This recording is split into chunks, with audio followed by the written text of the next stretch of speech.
La primera era paisaje en 3 palabras, que dijimos, bueno, del grupo que estábamos reunidos ahí, un poco sondear, armar cuál era el concepto de paisaje que surgía en este momento estando acá, porque una de las cosas que salió tiene que ver con el contexto, con las situaciones y con los momentos, ¿no? Entonces lo abordamos desde esa idea, ¿sí? Y ahí les voy a compartir las palabras que salieron. Viento, tierra, pájaros, espacio, profundidad, identidad, tierra, cactus, costumbres, todo, bullicio, calidad, sentimientos, aire, percepción, geodiversidad, libertad, vegetación, ruido, tiempo, paz, contemplación, particularidad, emociones, ecosistema, cultura, transformación, verde, valle, límites, vida, emociones, intercambio, río, aromas, sentimientos, circunstancia, asombro, hogar, música. Después planteamos una segunda consigna que tenía que ver con qué tipos de paisaje hay en Fray Mamerto Esquiú, para aproximarnos directamente a Fray Mamerto Esquiú. Y ahí dijimos, bueno, podemos hablar de tipos, en función de qué variables. Bueno, y ahí fueron saliendo varias cosas también. Sí. ¿Compartimos eso?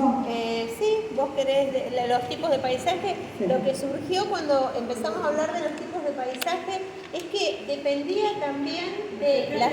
¿A mí me escuchan o no? Porque me encargaron que me escuchaban desde allá, así que me deben escuchar bien. Bueno, no importa, no, que el tema dependía de la mirada de cada uno. Y también tiene que ver, no solo con los sentidos, que fue algo que se trabajó, con los sentidos humanos que tenemos, sino también con la parte espiritual, por maneras o en que hacemos foco. Entonces eso le llamamos, yo le llamé personalmente, pero estuvo aprobado, conexión espiritual con el paisaje. Y salió el tema dentro de los tipos de paisaje que estaban el natural, modelado, el rural, el histórico, como se mencionó el camino real, y otros como por ejemplo el dique, que eran paisajes culturales, con el dique de las Pirquitas, y el paisaje religioso.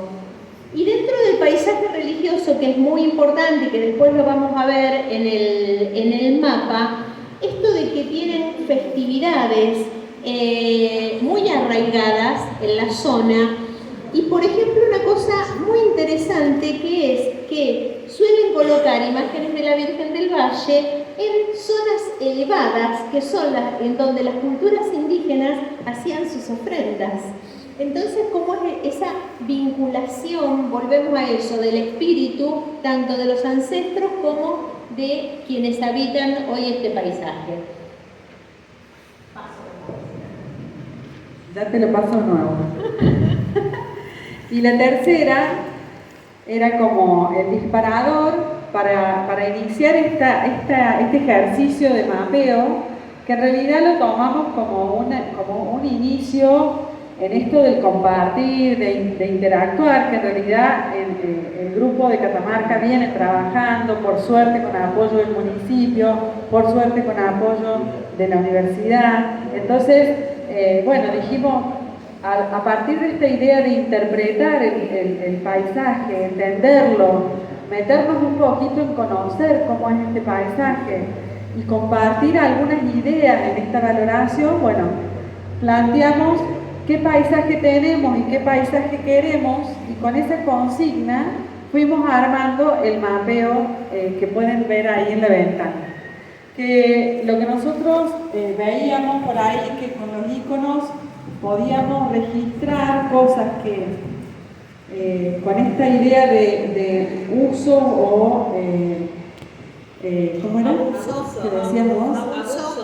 abuso y riesgo, podíamos reconocer que había todo lo verde, que era como muy valioso, que se ve, digamos, en el general, en los ojitos entrecerrados, como que hay mucho verde, ¿no? Entonces, como que hay mucho para proteger, hay mucho valioso existente que tiene que ver con ese paisaje religioso, que tiene que ver con ese paisaje natural y cultural que caracteriza a Fray Mamerto. Pero también aparecieron estos semáforos en amarillo y en rojo que tienen que ver con el avance de las urbanizaciones, con la deforestación, con la contaminación, y ahí aparecía del aire en la ciudad. Del agua. Del agua en el canal. Sí.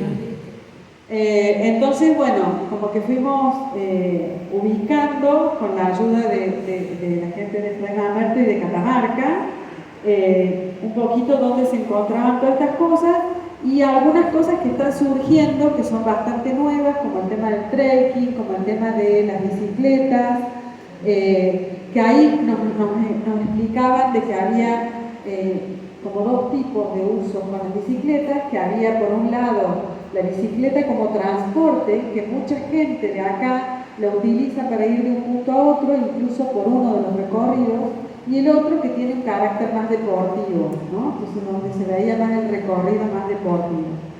El tema del trekking también como algo nuevo, y bueno, hablamos esto de la importancia de reconocer estos recursos y de alguna manera, desde el mapeo, desde las cartas de paisaje, desde los catálogos de paisaje, poder definir también la capacidad de carga de alguna manera de estos paisajes y decir hasta dónde compartimos, con qué capacidad, con qué carga compartimos para que no se nos destruya este recurso y este valor que tenemos hoy en verde, que no se nos convierta en amarillo o en rojo, ¿no? ¿Te paso la posta? ¿Puedo hablar desde acá ahora? No sé si me llega el... No es que quiera hacer lío, es que quiero ver. Lío también hago. Bueno, no, el tema es el siguiente. Acá vemos, y ahí es contado desde una rosarina, desde una persona de otro lugar después de haber aprendido todo lo que compartió la gente de Catamarca, que obviamente nos ubicó en el plano los lugares donde tenían conflicto y en donde tenían las cosas bien. Pero, ¿qué se observan? Cosas que son comunes en todos nuestros territorios, o sea, peligro de incendios, lugares en donde se arrojan desechos, o sea, hay cuestiones que son comunes y hay cuestiones que son específicas del lugar. Una es el paisaje que nos rodea, que creo que tiene un valor, ya sea por las montañas, y eso fue lo que dijimos, por la biodiversidad, y que se destaca en algunos lugares, como el que expuso esta mañana el profesor, y donde hay oportunidades de seguir preservando eso. Hay lugares que son de acceso común y hay lugares que están más restringidas, y en función de eso también vimos el tema de los miradores y de algunos que en función de la restricción o del exceso de uso están en diferentes situaciones de riesgo. Otra cosa que vimos fue, que es común también en los territorios nuestros, el avance sobre la frontera agrícola, que en el caso de ellos no son miles de hectáreas de soja, sino pequeños emprendimientos de producciones agropecuarias que abastecen la zona, pero que están en riesgo por el avance de las urbanizaciones y de este, aumento desmedido y descontrolado que también tenemos en común. Y una cosa que es muy de ellos es la parte religiosa, que ustedes dirán, ¿por qué? A pesar de que para ellos es muy importante, acá las capillas o los templos, la mayoría están en rojo. Y es porque son muy antiguas y tienen algunos problemas de infraestructura. Entonces, ¿cómo desde un lugar que está tan valorada la parte del recorrido religioso, el hecho de no hacer a lo mejor un esfuerzo en el mantenimiento de ese valor que forma parte de este paisaje espiritual o percibido? Y me estoy olvidando de algo, ¿me lo puedo decir? Y patrimonio, acá tenemos, no me acuerdo cuál es el lugar, ese Nena debería explicar. Hablamos de Campanas de Rosario como patrimonio y el camino el real. Y el camino real. Ah, y también otra cosa importante, la cerámica, que para ellos era un valor y está en rojo porque tenían una escuela de cerámica que se cerró, digamos, luego pasó a ser una fábrica, que es algo mucho más mecanizado y no con esa carga de artesanía. Incluso la abuela de una de las chicas que participó en el grupo era ceramista, y que es algo a recuperar. Y después tuvimos una pequeña discusión con el tema de los telares, porque si bien la visión de esta mañana todos consideramos que sí, que era una situación en donde la mujer se sentía muy presionada y demás, hoy por hoy, como se ve como un valor agregado en esta zona, entonces lo pusimos en dos colores. En verde, previendo que al futuro las condiciones cambien y que sea una oportunidad, y en amarillo, como que es una cosa que hay que hacerlo dentro de determinados límites.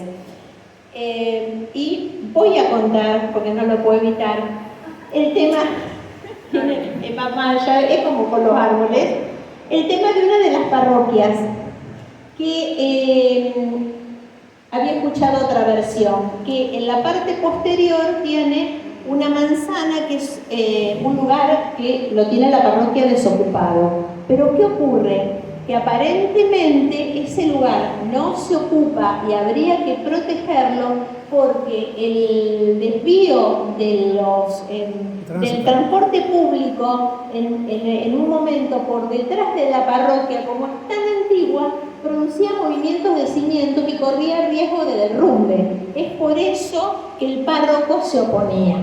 Digo, apuntalemos la fe. Apuntaremos la Gracias. Muy bueno.